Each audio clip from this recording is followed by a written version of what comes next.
மக்களே, இன்றைக்கி நாங்கள் பங்குனி உத்திரம் கோவிலுக்காக கிளம்பிட்டுருக்கோம். அத்தையோட குலதெய்வ கோவிலுக்கு தான் கிளம்பிட்டுருக்கோம். பூங்குடைய சாஸ்தா அதுக்கு நான் மேக்கப் பண்ணணும்ல, ஸோ அதுக்காக தான் மேக்கப் பண்ணுறதுக்காக வந்துட்டு நான் பிடிச்ச மைக்லாமில் இருந்து ஃபவுண்டேஷன் எடுத்துட்டேன். ஸோ அதை வந்து அப்ளை பண்ணிக்கிறேன்.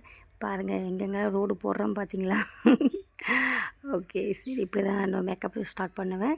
ஸோ ஃபங்க்ஷனில் நிறைய பேர் வருவாங்க, இங்கே சொந்தக்காரங்க வருவாங்க. நம்ம கொஞ்சம் ப்ரைட்டாக அழகாக தெரியணும்ல, அதான் கொஞ்சம் ஓவர் மேக்கப் தான் பண்ணுவேன். அதனால் பார்த்து பயந்துடாதீங்க நீங்கள், ஓகேங்களா. ஃபவுண்டேஷன் ஈவனாக இருக்கும் மக்கள், இல்லைன்னா வந்து ஸ்கின் வந்து அன்ஈவனாக தெரிஞ்சிடும். அதனால் கழுத்துக்கெல்லாம் போட்டுக்கிட்டு என்னோடய மைக்லாம்லேருந்து காம்பேக்ட் பவுடர் எடுத்து போடுறேன். அப்ளை பண்ணுற பாருங்கள், ஸ்மூத்தாக இருக்கும் பார்க்குறதுக்கு, இன்னும் கொஞ்சம் ப்ரைட் லுக் கிடைக்கும். அதுக்கு அதை வந்து போடுவேன். மோஸ்ட்லி கழுத்து காது எல்லா பக்கமும் அடித்து நல்லா மேக்கப் டிங்கரிங்லாம் பண்ணியிருப்பேன். ஸோ பாருங்கள், இப்படி தான் லாஸ்ட்டாக நான் அவுட்லுக்கு.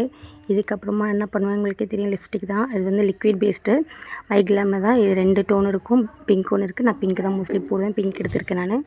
இந்த லிப்ஸ்டிக் வந்து லாங் லாஸ்ட்டுங்க, இது சீக்கிரமாக வந்து அழியாது, அப்படியே பிடிச்சிட்ருக்கும் இது. அதனால் சரி, ஓகே, இதுக்கு மேலே போட்டு பார்ப்போம்னு சொல்லிவிட்டு நான் வந்து அவுட்லைன் போட்டுட்ருக்கேன். பார்த்திங்கன்னா கொஞ்சம் ஓவராக தெரிஞ்சதுனால லைட் கலரில் இருக்கக்கூடிய லிப்ஸ்டிக்கை மைக்லாம்லேருந்து எடுத்து போட்டேன். அப்போயும் எனக்கு ஓவராக தெரிகிற மாதிரி இருந்தது. லைட்டாக அழைச்சி விட்டுக்கலாம், அழைச்சி விட்டுனா ஓகே, இப்போ நல்லா இருக்குங்க. திட்டு வாங்கிட்டு கிளம்பிட்டேங்க லாஸ்ட்டாக. இது என்னோடய அவுட்லுக்கு. நாங்கள் கோவிலுக்கு வந்துவிட்டோம். தரணி அவங்க பாட்டியும் பூஜைக்கு தேவையான பொருளை வெளியே எடுத்து வச்சு சாமி கும்பிட்டுட்டாங்கங்க. நெக்ஸ்ட்டு சாமிக்காக பூஜைக்கு பூ எல்லாமே ரெடி பண்ணுறதுக்காக ஃபஸ்ட்டு சாமி கும்பிட்டு வந்துட்டாங்க. கும்பிட்டு வந்துட்டு என்கிட்ட இருந்த சாமி மாலையை வந்து வாங்கி ஒரு சாமிக்கு மொத்தமாக ஒரே டைமில் ஒரே லாங்காக போட்டாங்க. அங்கே தண்ணி ஹெல்ப் பண்ணார். அதுக்கப்புறம் நான் தண்ணி குட்டி ஒரு வீடியோ எடுத்துக்கிட்டோம். அழகாக இருந்துச்சு. அந்த இயற்கையை பார்க்க ரொம்ப அழகாக இருக்குங்க.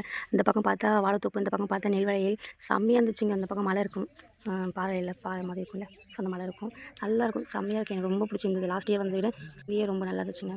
இதுக்கிடையில் எங்கள் அத்தை வர வா வா வா பொங்கல் வைக்கணும், என்ன பண்ணிகிட்ருக்கீங்க. நாங்கள் வந்துட்டு பாத்திரத்தில் கழுவிட்டு பொங்கல் வைக்கணும். பொங்கல் பானை கழுவிட்டாங்க. கழுவி எடுத்துகிட்டு போய் பொங்கல் வைக்கணும்ல. சரி, அங்கே வரிசையாக வந்து அடுப்பு இருக்கும். அந்த அடுப்பில் போய்ட்டு அத்தை வச்சுட்டு பொங்கல் வைக்கிறதுக்கான ப்ராசஸ்லாம் ஸ்டார்ட் பண்ணிட்டாங்க. நீ குட்டி வா வா வாம்மா, இங்கே வாம்மா அப்படி சொல்லிட்டேன். என்னடான்னா, மீன் பாருமா அம்மா, ப்ளீஸ்மா மீனோட என்ன வீடியோ எடுமான்னா.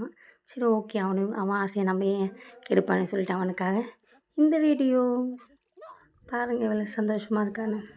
எல்லா வருஷமே எங்கள் அத்தை தான் பொங்கல் வைப்பாங்க. ஏன்னா இது அவங்களோட குலதெய்வம்.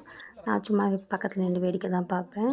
ஆனால் தப்பாக நினைக்காதீங்க மக்களே, அவங்க தான் பொங்கல் வைப்பாங்க. நான்லாம் பொங்கல்லாம் வைக்க மாட்டேன், சாமி மட்டும் கும்பிடுவேன். அது அவங்களோட குலதெய்வம். பொங்கலோ பொங்கல், பொங்கலோ பொங்கல் பொங்கிடுச்சிங்க. அப்படியே டீ ரெடின்னு சொன்னாங்க. உடனே ஓடி வந்துட்டாங்க நாங்கள் சாப்பிட்றதுக்கு. நாங்கள் பொங்கல் வச்சு முடிச்சுட்டோங்க. சாமி கும்பிட வந்தாச்சு. சாமி பார்த்து காட்டிட்டு இருக்காங்க. நீங்களும் எடுத்துக்கோங்க, சாமியில் அரைச்சி எடுத்துக்கோங்க, சாமி கும்பிட்டுக்கோங்க. வீடியோவில் பார்க்கலாம்.